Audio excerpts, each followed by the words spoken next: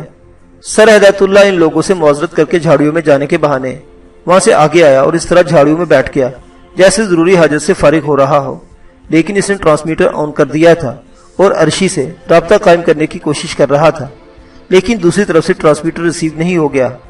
سر ہدایت اللہ چند لمحات یہ کوشش کرتا رہا۔ اب اسے تشویش ہو گئی تھی۔ پھر قمر مہتاب علی کے پکارنے پر وہ ایک گہری سانس لے کر اٹھ گیا اور لینڈ روور میں جا بیٹھا، لیکن اس کے دل میں تشویش کے گہرے آثار تھے۔ یہ ٹرانسمیٹر پر کال کیوں نہیں ریسیو کی گئی؟ عرشی خدا نہ خواستہ کسی مشکل کا شکار تو نہیں ہو گئی؟ نہ جانے کیا بات ہے۔ معزز سامعین حضرات، صحرائے افریقہ کی یہ داستان ابھی جاری ہے۔ بقیہ واقعات اگلی قسط میں۔ دیکھتے رہیے اردو داستان۔ اللہ حافظ۔